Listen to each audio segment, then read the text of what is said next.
Squid Game episode 7. Saat para pemain kembali ke asrama, mereka melihat pemain 212 dengan santainya tiduran di kasur. Dia tidak dibunuh, hanya dibawa kembali menuju asrama dan menunggu permainan berikutnya. Karena mereka tidak akan mengucilkan pemain buangan. Frontman merasakan penyusup ada di kantornya karena diketahui dari gagang telepon yang berubah peletakannya. Junho hampir ketahuan dari persembunyiannya, tapi tiba-tiba frontman dapat panggilan dari anak buahnya.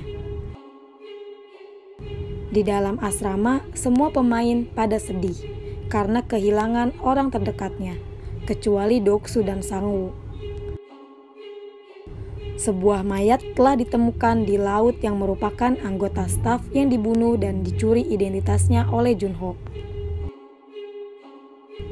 Pemain 69 sangat sedih karena istrinya meninggal. Dia merasa bersalah telah membunuhnya dan ingin meninggalkan game ini. Para tamu VIP pun tiba, lengkap dengan topeng dan juga dipersilakan masuk ke dalam gedung. Tapi tuan rumah tidak bisa menyambutnya karena ada urusan yang mendesak. Mereka ini investor yang mendanai permainan ini.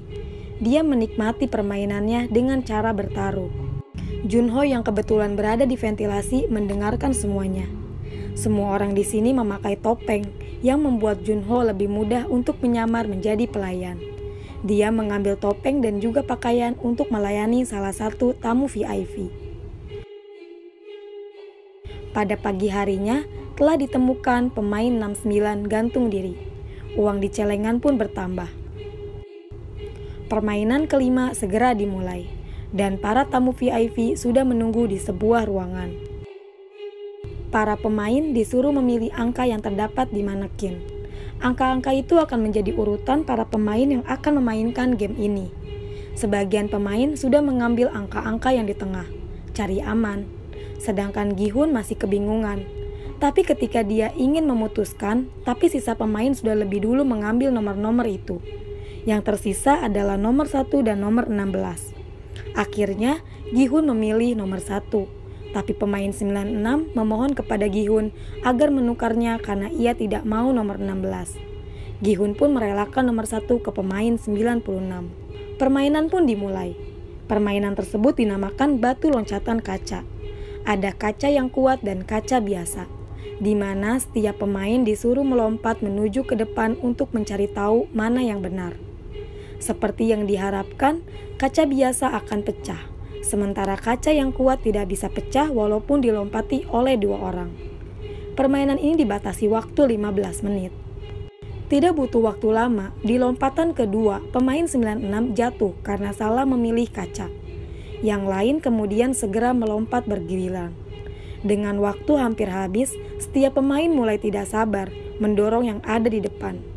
Sedangkan Junho berada di ruangan VIP menyamar sebagai pelayan.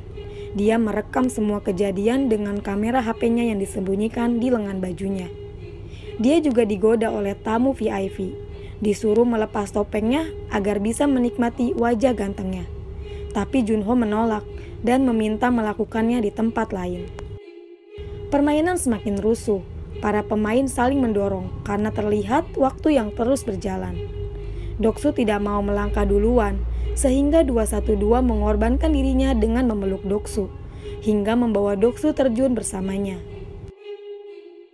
Sedangkan yang dilakukan Junho dan salah satu tamu VIP berada di ruangan yang akan melakukan Tapi Junho malah menodongkan pistol ke arahnya dan mulai merekam, menuntutnya untuk menceritakan yang sebenarnya tentang permainan ini.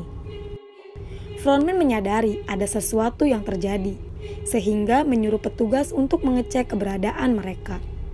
Di sini pemain 13 sebenarnya mengetahui perbedaan antara kaca karena dia dulunya pernah bekerja di pabrik kaca.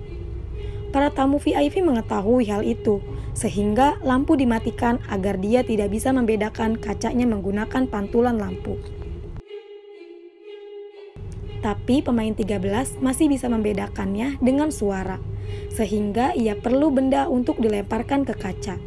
Gi-hun memberikan kelerengnya kepada pemain 13. Tapi dia masih perlu benda satu lagi agar bisa membedakan suaranya. Tapi tidak ada yang mempunyai. Sehingga Sangwo mengeluarkan sifat aslinya dengan mendorong pemain 13. Di detik-detik terakhir, Sangwo, Sebyok, dan juga Gi-hun selamat. Dan tepat pada waktu habis, kaca tersebut pecah semua. Pecahan kaca terbang di udara.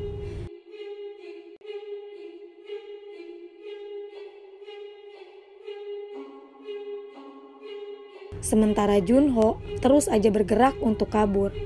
Frontman menyadari hal itu karena tabung gas untuk menyelam hilang satu.